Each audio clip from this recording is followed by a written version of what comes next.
you were going to share some information about the best practices that were first named in 1996. Have they been an effective tool for you in winning gains for part-time faculty? Oh, that's interesting. So as far as using the best practices,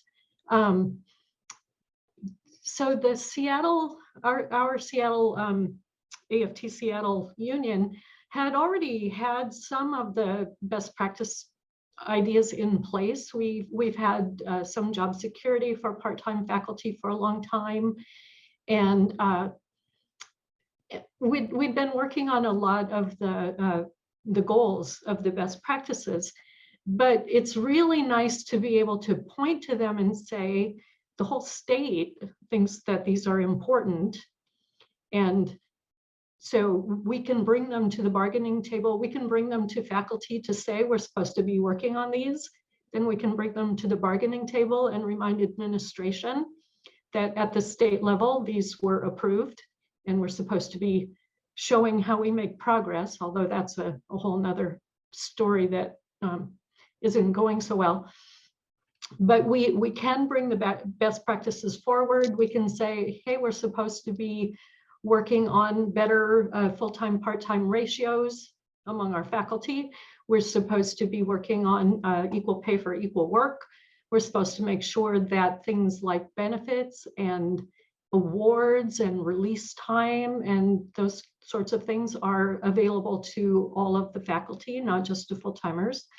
We're supposed to be working to make sure that all faculty have the kinds of support that they need to do their jobs well. You need a workspace. You shouldn't have to work out of the trunk of your car. You need time to prepare for a new quarter, so you should get your assignment early. If you have to prepare the night before, how's that going to be for your students? If we talk and talk and talk about student success, we can't offer success if we ourselves can't be successful. So I think there's a lot in the best practices that are very good guidelines.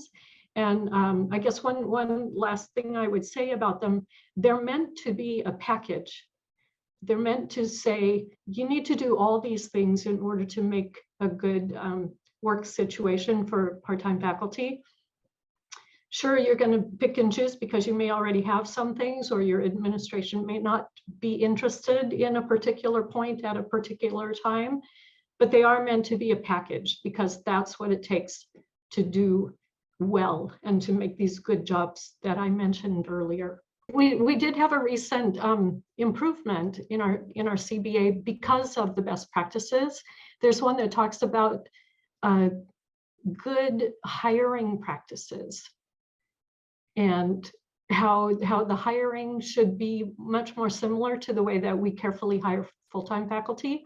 So we were able to make a good change in our current CBA that really it's so much more thoughtful, it's so much more careful, and it's also important because when I'm a new hire, I should be able to show the experience and the knowledge that I'm bringing to the job, and that should kind of set the